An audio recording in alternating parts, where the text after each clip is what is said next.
sifat pertama yang diwariskan iblis itu yang pertama adalah sifat kepalang tanggung. Kalau udah salah, tanggung sekalian. Ya, kalau sudah basah ya sudah mandi di kali sekalian. Yang terlanjur basah ya sudah mandi di kali. Ada yang di kali, ada yang di kolam renang, ada yang di kamar mandi, ada yang macam-macam. Pokoknya gimana caranya basah semua. Ya, jadi kalau sudah terlanjur salah ya sekalian salah. Nah, ini diwariskan. Hati-hati ya Pak ya, Ibu. Kalau kita mendapati realitas itu di lapangan, misalnya ada anak berbuat salah, jangan dibiarkan dia larut dalam kesalahan, karena itu memberi peluang iblis masuk ke dalamnya. Ya, sama persis nih teman-teman yang bertugas ya untuk membina warga binaan dan sebagainya. Ini mesti dipahamkan. Ya, karena kalau masuk ini yang seperti ini itu bisa lebih jahat lagi. Ya sudahlah, saya udah dicap ahli narkoba di masyarakat, udah kelola aja narkoba sekalian di lapas, itu bahaya. Saya udah dianggap jamret sekalian. Ya itu jadi doktrin nanti, jadi doktrin. Nah itu hal pertama yang diwariskan oleh iblis, mesti paham ini. Jadi kalau ada orang berbuat salah, maka sikap moral Nabi yang pertama adalah memberikan kelembutan dan menyadarkan, ya, memberikan gambaran fitrah manusia, potensi-potensi salah, lalu mengajak kembali untuk berubah jadi lebih baik. Itu sesuatu yang indah gitu, ya. Kemudian yang kedua apa? Yang kedua, nah ini yang mau saya ceritakan, yang ingin saya gambarkan. Allah kan mengancam, kan? Allah mengancam. Kalau kamu lakukan itu, tempat kembalimu ini neraka. Nerakanya yang paling membakar, yang paling tinggi. Nah, kesombongan tuh gak bisa menatap itu.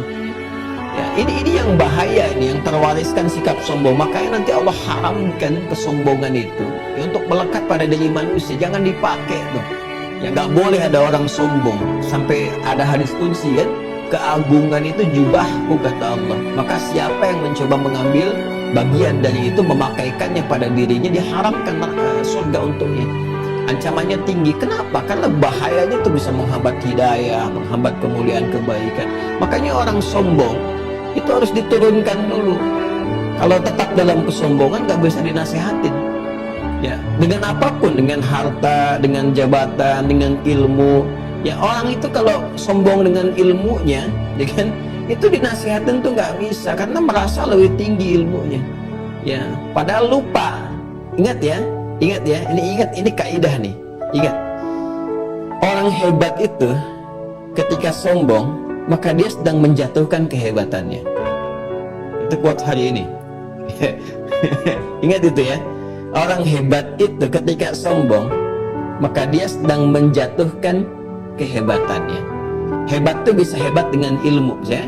Ingat ya, ketika orang berilmu sombong, maka pada saat itu dia sedang menjadi orang yang bodoh. Itu quote yang kedua.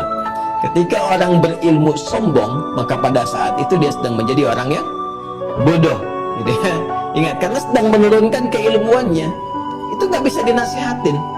Ya, nggak bisa dinasehatin kecuali ada level yang merasa lebih tinggi lagi, itu pun masih ngeles. Itu sudah tipikal, itu warisan setan itu warisan setan, hati-hati ya. Sama kedudukan juga jabatan, diingatkan masih ngeyel, masih terus begitu, itu warisan. Awas ya, hati-hati itu. Dan itu akan, ketika dia bertindak akan semakin bodoh, ya, dan akan semakin ngawur. Kalau nggak percaya silakan. Ya, orang kelihatan pintar terus sombong, diingatkan terus makin sombong, itu akan terbuka aibnya, makan semakin banyak bodohnya, kelihatan nggak bagus nanti. Orang akan menilainya juga dengan sesuatu yang negatif dan menjauh. Itu sudah fitrah. Dan itu diwariskan. Jadi yang pertama kepalang tanggung tadi kan, yang kedua sifat sombong itu, yang ketiga karena sombong nggak bisa baca rahmat, nantang aja akhirnya. Ya udah sekalian ya Allah, nggak apa-apa. Neraka juga, nggak apa-apa, beri waktu aja dulu supaya aku cari teman, supaya aku buktikan. Nah ini untuk membuktikan kesombongan, ya ini ya akumulasi maksiat, jika terakumulasi nggak ada kepekaan lagi akhirnya, ya kepekaan untuk menghadirkan kekhawatiran, ketakutan, mendapatkan ancaman itu gugur. Kenapa? Karena ada akumulasi kesombongan di dalamnya, kesombongan yang akut gitu. Sehingga magnitude pembakaran neraka itu ya dengan segala sifatnya, kan di neraka itu sifat azab berkumpul semua, likuifasi yang menelan semua orang dengan pembakaran lebih tinggi, ya ada gempa gempa yang ketika naik ini turun lagi itu semua hal musibah yang teralami disampaikan di dunia itu muncul semua di situ. Ya. Jadi ini digambar itu nggak ada kepekaan lagi. Anggurni ya ila yaumi yub'atsun. Ya Allah, ya udah kalau emang neraka ya neraka. Gitu kan? Tapi aku akan buktikan. Ya, beri aku waktu untuk membuktikan kesombongan lagi. Nah, jadi sifat yang ketiga yang dia wariskan ini menantang. Ya udah kalau memang itu ya udah diberikan waktu gini. Nah, itu diwariskan, diinjek kepada anak cucu Adam. Ya dengan apa? Nah, dia nanti akan kita detilkan. Ya, nanti diberikan sifat-sifat dengan perbuatan tertentu yang kalau kita nggak waspada perbuatan itu ternyata itu perangkat-perangkat yang setan siapkan untuk mewariskan sifat ketiga yang melekat kepadanya. Ya nanti keluarlah tantangan-tantangan untuk menantang Adam, mengonfirmasi Adam. Ini diantaranya sa'ala sa'ilun bi'adzabin waqi'. Ada orang yang bertanya untuk mengonfirmasi kapan sih Adam itu datang. Ya neraka itu gimana sih? Tapi sifatnya Allah. Ya jadi udah menyiapkan dirinya. Ya memang Muhammad SAW kalau memang ada neraka yang kamu gambarkan itu kapan terjadinya? Seperti apa nih? Nah itu udah ada olok-oloknya nih. Ya. Nah ini biasanya yang penting dulu saya ingin sampaikan teman-teman sekalian, fokus baik-baik ya. Ini sifatnya di sini ada nakirah sa'il. Lihat nggak ada alif lam ya. Allah tidak mengatakan sa'ala sa'ilu, tapi sa'ala sa'ilun bi'adzabin waqi'. Sa'il. Kalau nakirah berarti sifatnya umum, menjangkau semua lapisan tanpa batas di setiap generasi. Artinya apa? Setan itu mewariskan sifat godaan ketiga ini, itu nggak ada batas. Di setiap generasi akan ditemukan yang seperti itu. Makanya berganti nabi pun ada yang nantang azab, dikasih oleh Allah mukadimahnya seperti umat Nabi Nuh, umat Nabi Lut, ya kan? Kaum Ad, kaum Thamud dan sebagainya. Di umat Nabi Muhammad SAW di awal-awal periode berdakwah ada yang begitu. Nah walaupun Nabi sudah meninggal, umat berganti, ajarannya abadi karena dijamin oleh Allah sampai kiamat. Setiap generasi akan ditemukan yang begitu.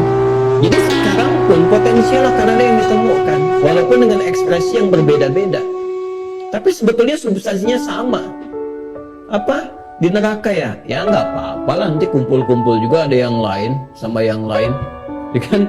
Ya itu ada kesan-kesan demikian, ya kesan-kesan demikian. Jadi ada di sini kan rasa yang diterimanya tuh ada sifat bertanya dengan mengolok-ngolok, ya ada sifat bertanya dengan mempermainkan, ya ada istihza di situ, dan ada juga kesan untuk meringankan, seakan-akan yang seperti itu ringan, ya seakan-akan ringan. Bahkan nanti di lisan-lisan genealogi Yahudi itu ada yang terwariskan sampai mengatakan nggak apa-apa lah masuk neraka paling sebentar. Itu ada yang seperti itu.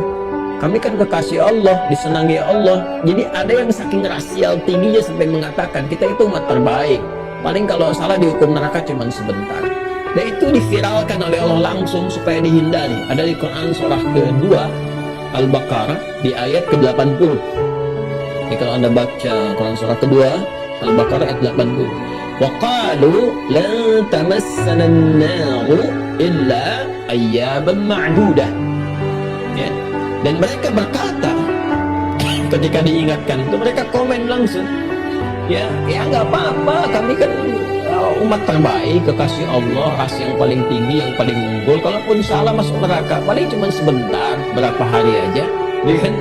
Makanya nanti dijawab di ayat itu disampaikan, emang udah terkonfirmasi dari Allahnya begitu. Itu confirm nggak? Satu nggak? Bahasa kita kan sekarang, bahasa kita kan sekarang begitu kan?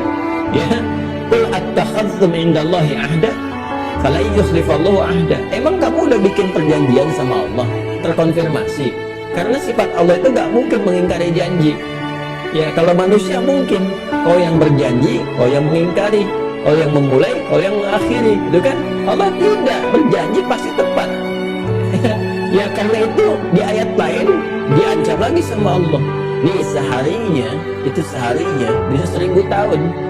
Kalau kamu ngeyel bisa 50.000 tahun. Makanya yang di as-sajadah itu nanti 1000 tahun, di al-ma'arij 50.000 tahun. Tuh, bagi penantang yang seperti ini tuh dikasih gambaran tuh 50.000 tahun tuh. Kayak naiknya malaikat yang membawa laporan disampaikan kepada Allah itu bagian dengan kecepatan cahaya tertentu saking jauhnya. Jadi kan gambaran metafornya itu betapa tinggi ya dan dahsyat keadaan di akhirat itu. Jadi kalau di as-sajadah nanti kita akan detil kalau ngaji tafsir. Di as-sajadah kenapa satu hari sama dengan 1000 tahun? Tapi ketika di sini 50.000 tahun di al-ma'arij itu, nanti ada hikmahnya tersendiri. Maka diancam oleh Allah tuh. Ya, makanya ketika ancaman itu mulai muncul, mereka mulai ragu. Ya, di Ali Imran ayat 24 tuh mulai ragu. Jadi ini menarik nih. Kalau di Al-Baqarah itu pakai tak kecil, waqalu lan tamassana an-naru illa ayyaman ma'dudah, taknya kecil. Ketika pindah ke Ali Imran ayat 24, Quran surah 3 ayat 24, lihat ya. Paling kanan, agak ke atas sedikit. Ya, dzalika bi annahum qalu lan tamassana an-naru illa ayyaman ma'dudat. Taknya maftuhah, terbuka. Nggak percaya silakan cek mushaf. Yang Al-Baqarah taknya tak marbutah. Yang di Ali Imran taknya maftuhah, terbuka, ada alifnya. Ya kan, wa gharahum fi dinihim ma kanu yaftarun. Mereka mulai ragu tuh, mulai tertipu dengan keadaan dan mulai ragu ya. Nah, dengan apa yang mereka nyatakan sendiri. Jadi bingung ketika ditanya mau berapa hari kamu maunya. Kalau sehari 1000 tahun, mulai mikir lagi tuh, pindah redaksinya. Wah, itu kalau ngaji tafsir dengan pengetahuan bahasa yang dalam, itu rasanya tuh sensasinya beda gitu ya teman-teman. Nah, ini saya mau katakan begini. Jadi saya mau katakan warisan yang disampaikan setan yang ketiga itu, karena dia sudah menyatakan sendiri komit bahwa dia menerima masuk neraka, artinya dia memang mempersiapkan diri, ya kan? Dan sikap ekspresi dia itu sudah menantang adab dengan minta tahu, ya pengen buktikan kesombongan, itu sudah menantang sifatnya. Akhirnya apa yang terjadi? Allah siapkan yang paling dahsyat nerakanya, membakar dia sama sekali sampai kerasa rasanya. Ya, itu yang disebut dengan sa'ir itu. Ya, jadi Allah tuh ingin menghancurkannya rasa itu sampai kerasanya, cara berpikirnya, rasanya, kesombongannya itu